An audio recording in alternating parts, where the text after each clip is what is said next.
দর্শক বন্ধুরা, আমরা যখন ছাদে গাছ করি আমাদের গাছগুলোকে কিন্তু একটা সুন্দর শেপে আনতে হয়। কারণ মাটির গাছগুলো কিন্তু যত বড় হবে তত সুবিধা, মানে নিচে পরিষ্কারের দিক থেকে। কিন্তু ছাদ বাগানের গাছগুলো কিন্তু একটু ছোটো করে রাখলে কি হয়, দেখতেও সুন্দর লাগবে।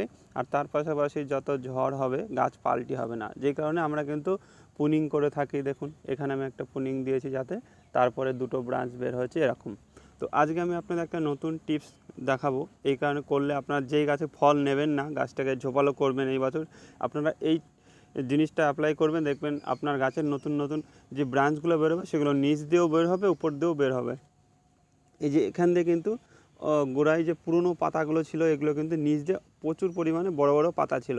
তো আমি কী করেছি, এই পাতাগুলোকে ভাঙবেন না, একটুখানি এই যে এরকম ধরুন, এই যে এরকম নিচের দিকে যে বোটাটা যায় বলুন না কেন, এই যে এইখান থেকে কেটে দেবেন। এই হাফ ইঞ্চি গোড়ার থেকে হাফ ইঞ্চি রেখে নিচের পুরনো পাতাগুলো কেটে দিলে কী হবে, এই গোড়াদের নতুন গ্রোথ বেরোবে। দেখুন প্রত্যেকটা জায়গাতে নতুন গ্রোথ বেরোচ্ছে। এই কারণে গাছটা কী হবে, গাছটা কিন্তু আরও সুন্দর একটা ঝোপালো আকৃতি দেবে, গাছটা দেখতেও খুব ভালো লাগবে। আর আমরা যদি এইগুলোকে না করি, এগুলো যতদিন এখানে পাতা থাকবে এটাও অনেক পুরনো হয়ে যাবে, তখন কিন্তু আর নতুন গ্রোথ বেরোনোর কোনো সম্ভব নেই। তখন যা হবে উপর দিয়ে বড় হবে, উপর দিয়ে তো আমাদের সেরকম কেটে দিতে হয়। এর জন্য আপনারা এই কাজটা করবেন। আর আরেকটা আপনাদের বলে রাখি, এই যে যে এরকম মোটা ব্রাঞ্চগুলো যে বের হচ্ছে, অনেকে বলেন এটা ওয়াটার শাকার, ফল আসে না, এরকম অনেক ইত্যাদি আছে।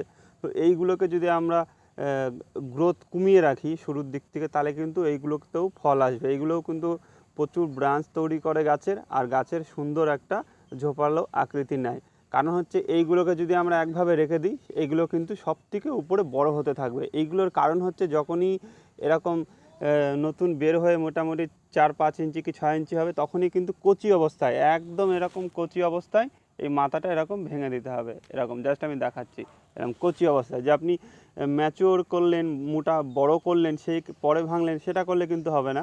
একদম 4-5 ইঞ্চি হওয়ার পরে মাথাটা অল্প করে ভেঙে দিতে হবে। তাহলে কী হবে, নিজস্ব গ্রোথ থেমে যাবে, যেই কারণে কিন্তু এই গাছগুলোতে নতুন, মানে যে নতুন প্রচুর পরিমাণে ডালপালাও আনবে, তার পাশাপাশি কিন্তু ফল ধরাও সম্ভব। এগুলো ফল হবে না এরকম তো কোনো কথা নেই।